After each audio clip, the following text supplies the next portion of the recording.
So ఇప్పుడు వీళ్ళు తయారు చేయబోయే డ్రగ్ కోసం నెక్స్ట్ మార్నింగే వాల్టర్ వైట్ పనిచేసే కాలేజ్లో ఉన్న అన్ని వస్తువుల్ని తీసుకొచ్చేసి సరే మనం ఇక్కడ పని స్టార్ట్ చేద్దాము అని అడిగాడు. జెస్సీ మా ఇంట్లో అంతా కుదరదు ప్రొఫెసర్, పక్కింట్లో వాళ్ళకి స్మెల్ వెళ్ళిందనుకో పోలీసులు కంప్లైంట్ చేస్తారు, ప్లస్ ఇది నా సొంత ఇల్లేం కాదు, నా యొక్క ఆంటీ యొక్క ఇల్లు అని చెప్పాడు. వెంటనే వాల్టర్ ఒక ఐడియా ఇస్తున్నాడు.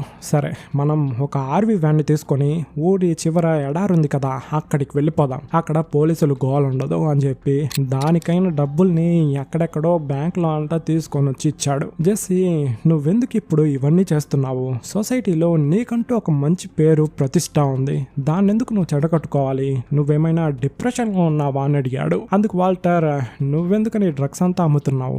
డబ్బు కోసమే కదా, సో నాకు కూడా డబ్బు కావాలి, ఇప్పుడు నాకు చాలా అవసరం అని చెప్పి వెళ్ళిపోయాడు. తర్వాత జూనియర్ ఒక డ్రెస్ షాప్ కి వచ్చి ప్యాంట్ ని ట్రయల్ రూమ్ లో వేసుకొని చూస్తూ ఉన్నప్పుడు పక్కనున్న కొంతమంది పోకిరి వెధవలు జూనియర్ ని ఎక్కిరిస్తున్నారు. దాన్ని చూస్తున్న వాల్టర్ కి కోపంగా ఉంది, కానీ ఈయన చాలా సైలెంట్ అయిన అమాయకుడైన వ్యక్తి కదా, సో అక్కడ నుండి వెళ్ళిపోయాడు. స్కైలర్ జూనియర్ తో నువ్వు వాళ్ళ గురించి అంతా ఏం పట్టించుకోకు, వెళ్ళి ఇంకొక ప్యాంట్ ని ట్రై చేసి చూస్తూ ఉండు, నేను ఇప్పుడే వచ్చేస్తా అని చెప్పి కోపంగా వాళ్ళ దగ్గరికి వెళ్తూ ఉన్నప్పుడు వాల్టర్ అక్కడికి వచ్చి వాడి కాళ్ళపై తన్ని ఇప్పుడు నువ్వు కూడా కుంటోళ్ళ నడవాల్సిందే కదరా అని చెప్పి 4 తగిలించాడు. స్కైలర్ కి జూనియర్ కి షాక్, చాలా ఓపికతో ఉండే మనిషి ఇలా వైలెంట్ గా తయారయ్యాడేంటి అని చెప్పి. తర్వాత ఎడార్లో చుట్టుపక్కల ఎవరైనా ఉన్నారా అని చూసేసి షర్టు ఫ్యాన్ ని విప్పుతూ ఉన్నాడు. జెస్సీ ఎందుకు మీరు షర్టు ఫ్యాన్ ని విప్పుతున్నారు అని అడిగాడు. అందుకు వాల్టర్ డ్రగ్స్ స్మెల్ నా డ్రెస్ పై పడడం నాకు ఇష్టం లేదు, అది కూడా ఇది చాలా బ్రాండెడ్ అయినా నాకు ఇష్టమైన షర్టు ప్యాంటు అని చెప్పి తీసేసి సరే లోపలికి రా పని స్టార్ట్ చేద్దాము అని చెప్పి వెళ్ళిపోయాడు. ఈ జెస్సీ గాడు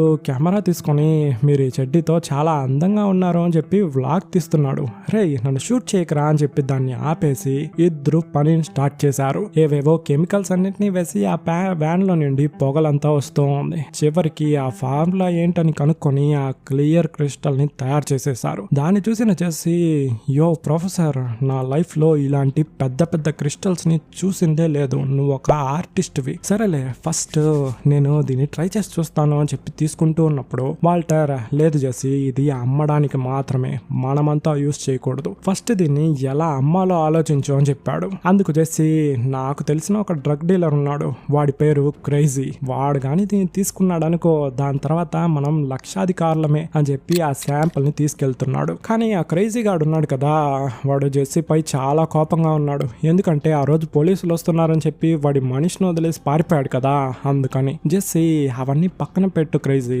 నేను తీసుకొచ్చిన దాన్ని చూడు అని చూపించాడు. దాన్ని చూసిన క్రేజీ ఏంట్రా ఇది ఇంత క్లిస్టర్ క్లియర్ గా ఉంది, ఖచ్చితంగా దీన్ని నువ్వు తయారు చేయలేదు,